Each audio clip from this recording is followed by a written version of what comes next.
इसलिए आपने ये जो रेप की संस्कृति है, जिसे आज कहा जा रहा है रेपिस्तान, 130 करोड़ की आबादी में घटना घटती है, तो यहां से लोग लिखते हैं और बाहर तक जाती है खबर। ये इस देश में रेप कल्चर कब से आया, जरा इसको भी पढ़ें।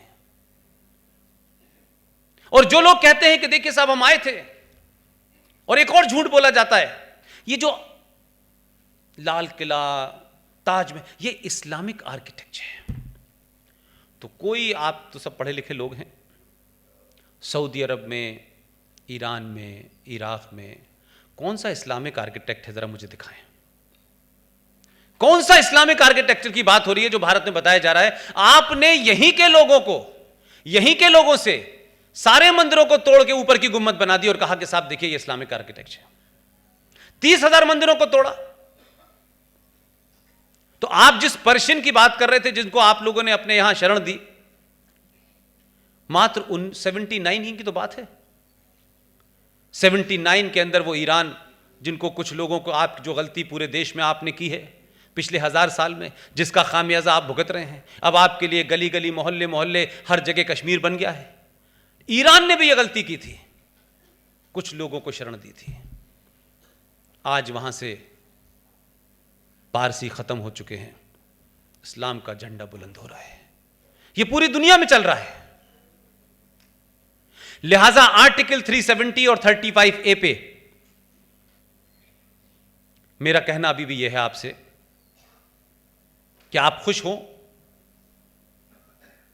इसको खूब प्रचारित भी करें। अभी बीजेपी के कुछ लीडर्स ने कहा कि श्यामा प्रसाद मुखर्जी ने बलिदान दिया।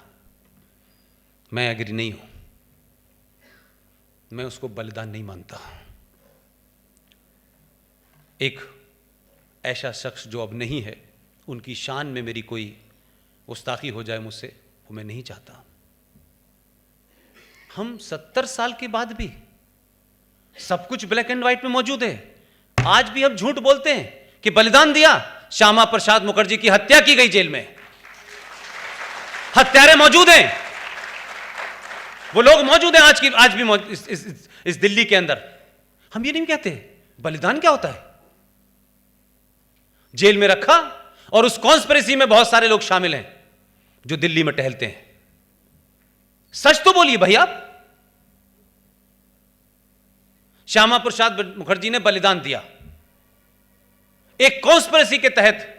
उस वक्त के तमाम लीडर जो कश्मीर में जिंदा हैं, मौजूद हैं वो लोग। इसलिए मैंने सिर्फ ये कहा, जो मेरी आपसे अपील है, इनसे अपील नहीं है। नहीं, मैं देखिए, मैं जब बार बार कहता हूं कि इनसे अपील नहीं है, तो आप इनको ये मत मानिए कि इनसे कोई मेरी नाराजगी है। मैं चाहता हूं कि ये 5 साल वहां रहें, इन पे सवाल न उठे, इसलिए मैं चाहता हूं।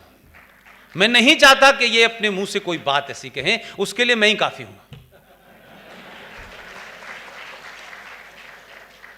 मेरी मांग है, और ये चौथी सभा है जिसमें मैं ये कह रहा हूं, इसको इशू बनाइए। 31 अक्टूबर को जम्मू कश्मीर में पहला लेफ्टिनेंट गवर्नर अपॉइंट होगा। आप तो थोड़े बहुत और बहुत ज्यादा समझदार हैं, लेकिन आपके राज के अलावा मुझे अपनी बात कह करके फिर उसकी और एनालिसिस करनी पड़ती है, तब समझ में आता है। ज्यादातर लोग ट्यूबलाइट हैं।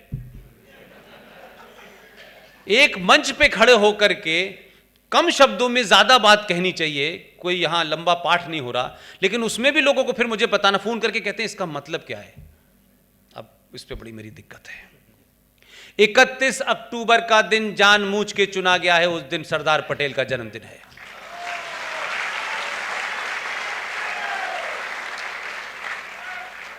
और जब इतिहास लिखा जाएगा, तो जिस सरदार पटेल को कश्मीर से दूर रख करके कश्मीर का ऑपरेशन नेहरू जी ने किया, आज उसी सरदार पटेल की धरती से निकले हुए एक दूसरे आदमी ने उसका ऑपरेशन कर दिया है।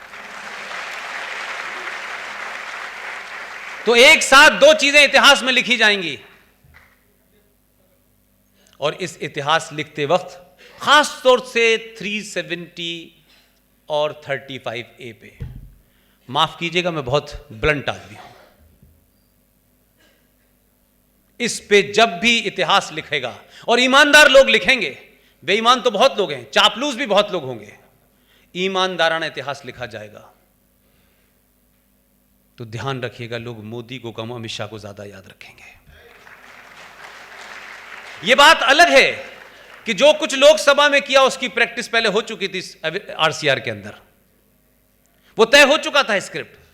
लेकिन जिस खूबसूरती के साथ, जिन तथ्यों के साथ, जिस एग्रेसिवनेस के साथ देश देखना चाहता था अपने गृह मंत्री को, उसने उससे ज्यादा परफॉर्म किया।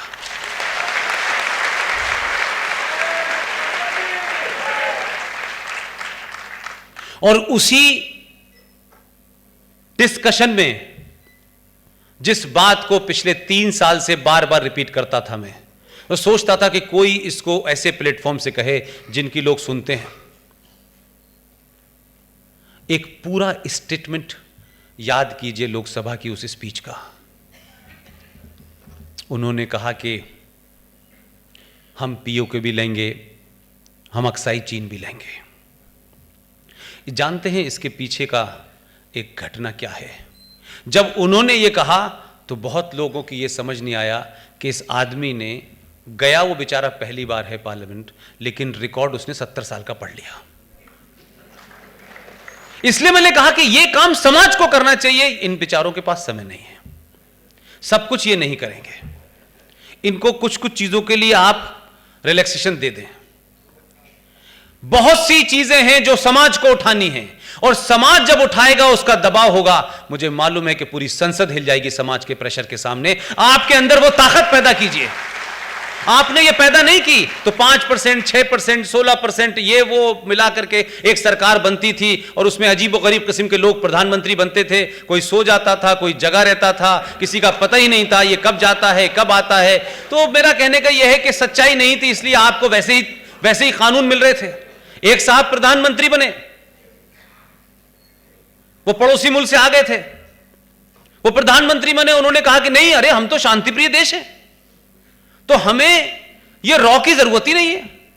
जो विदेशों में हमारी खुफिया एजेंसी काम करती है, उन्होंने उसको ऑफिशियली डिसमेंटल कर दिया। यानी लोग अपनी लाइकिंग डिसलाइकिंग पे देश चलाते हैं यार। लिहाजा जी साहब, मुझे बड़ी खुशी है कि इस महान आत्मा को आप लोग याद रखे हुए। ऐसे लोगों को याद रखिए। कुछ लोगों को इसलिए याद रखना चाहिए, इतिहास का मतलब ही यह है कि इतिहास में ऐसी घटनाओं का इसलिए याद रखना चाहिए कि आपको कदम कदम पे ध्यान रहे कि जो गलती हमने की है हम न दोहराएं। सिर्फ इसका इतिहास का इतना ही मतलब है। भारत की पार्लियामेंट में 22 फरवरी 1994, यह डेट आप में से किसी को याद है? आप तो कह रहे मेरे भाषण आपने सुने। मैं इस बात को देश को याद इसलिए नहीं दिलाता, मैं इसलिए दिलाता हूं, मेरे लिए सत्ता, व्यवस्था और देश बाद में है। मेरे लिए पहले समाज है, फिर राष्ट्र है। लिहाजा समाज तक बात सही पहुंचनी चाहिए कि जब आप बाहर जाएं और दुनिया का कोई दानिश्वर आपसे इनकाउंटर करे और आपके मुंह से जो शब्दावली निकले, जो डेट और फैक्ट निकले, वो कहे कि भाई साहब थैंक यू वेरी मच, अब दोबारा बात नहीं करनी आपसे। इतना आपका तर्क मजबूत होना चाहिए। 22 फरवरी 1994 को नरसिम्हा राव की सरकार ने भारत की पार्लियामेंट का ज्वाइंट सेशन बुलाया था और उसमें एक प्रस्ताव पास किया था। उसमें सिर्फ इतना ही प्रस्ताव पारित हुआ था कि भारत और पाकिस्तान के बीच में जम्मू कश्मीर एक विवाद है, लेकिन कॉमा लगाने के बाद उन्होंने कहा कि यह विवाद सिर्फ इतना ही है कि जो भारत का हिस्सा कश्मीर का पाकिस्तान के कब्जे में है, उसे कब और कैसे लेना है, बस इतना ही, और कोई विवाद नहीं। अब क्योंकि वो जो दूसरी जमात के लोग हैं, उनकी समस्या यह है कि लो आईक्यू हाई कॉन्फिडेंस के लोग हैं वो, उनको लगता है कि कुछ भी बोल दो अंग्रेजी में, ये देश डरता है। लेकिन इस बार सरकार अंग्रेजी बोलने वालों की नहीं है, तो इसलिए देश भी अंग्रेजी नहीं समझ रहा। उस शख्स ने पार्लियामेंट के इस रेजोल्यूशन को लोकसभा में आने से पहले पर्ची जेब में रखी थी, उसको पता था। जैसे ही उसने कहा कि हम पाकिस्तान ऑक्युपाइड कश्मीर भी लेंगे, तो उनको समझ में आया कि पर्ची इसके पास है, तो हमारे ही लीडर ने कहा था, ये तो सिर्फ उसको दोहरा रहा है। तो आप जब तथ्यात्मक चीजें समाज में रखते हैं, तो ऐसा नहीं है कि सरकार बनने से, सरकार में जाने से सारी अकल सरकार में आती आ जाती है, ऐसा नहीं होता। मैं नहीं मानता ये। अकल का कुर्सी से कोई संबंध नहीं है, बिल्कुल कोई संबंध नहीं है। अकल अपनी जगह है, कुर्सी अपनी जगह है। लिहाजा आप जब समाज के अंदर सही बातें करते हैं, तो सत्ता में बैठे हुए लोग भी कहते हैं कि यार दो चार तो ऐसे चुन के आते, कोई कायदे की बात करते कि सभी मेरी बात पे मोहर लगा देते हो। तो आप जैसे लोग, जीडी बख्शी, आरएसएन सिंह, सुशील पंडित, ललित अंबरदार, गौरव आर्या, ये तमाम सारे लोग जो भी कुछ कर रहे हैं, ये कुछ प्रकृति की देन है कि उन सब में मैं ही एक आउट नंबर हूं। वो मुझे इन्होंने ये एहसास दिला दिया, और अब मैं शायद, मेरा इस पे यकीन इतना स्ट्रांग हो गया है कि अब मैं इस बात की चिंता ही नहीं करता मैं क्या बोल रहा हूं। सब ने कहा है कि कोई ताकत है जो तुमसे ये काम करा रही है।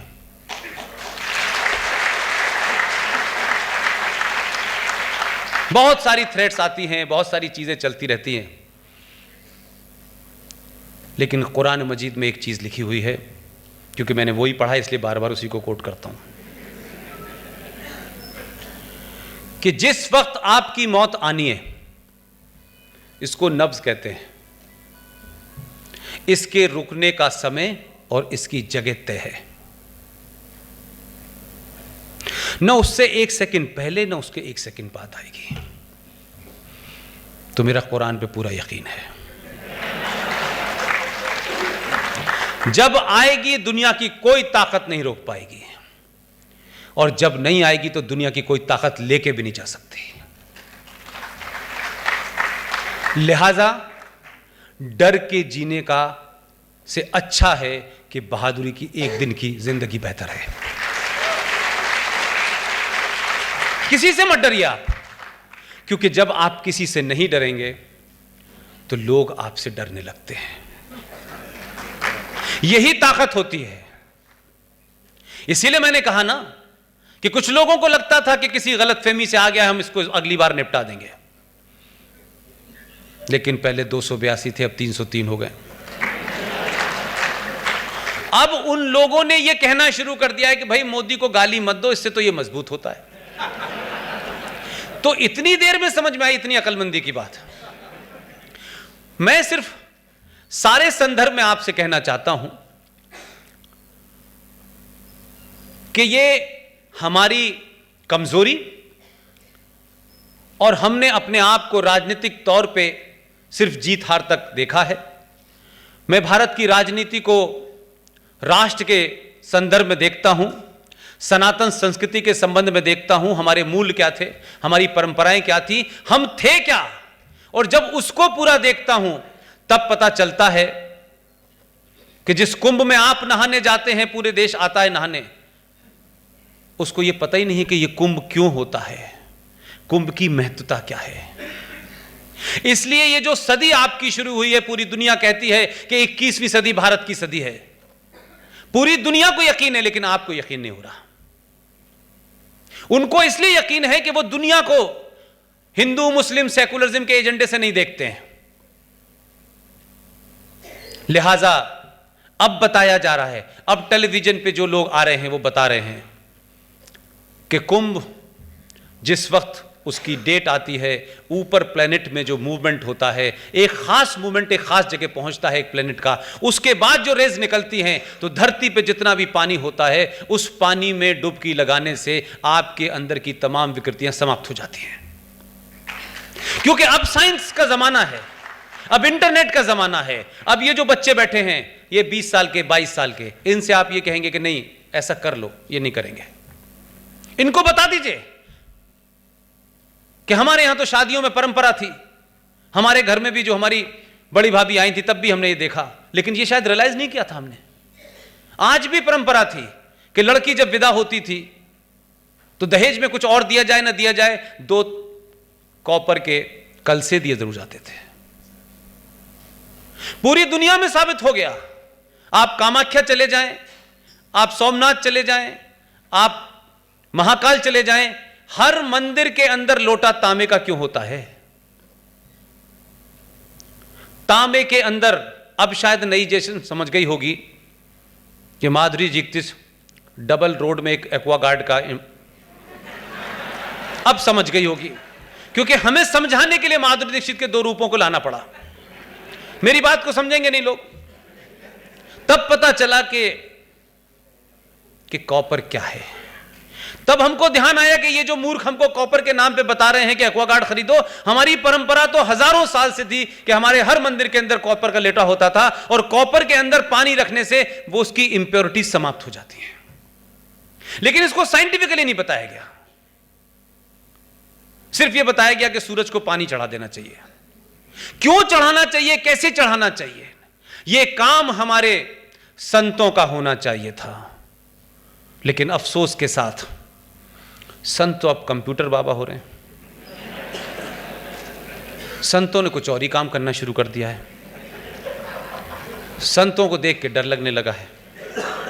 सच्चाई को मानिए, अगर आप आज के दौर में भी अपने अंदर की कमियों को नहीं बाहर निकालेंगे तो आप दोबारा से उसी रास्ते पे चल पड़ेंगे। इस मौके का फायदा उठाइए, इस कम्युनिकेशन का फायदा उठाइए।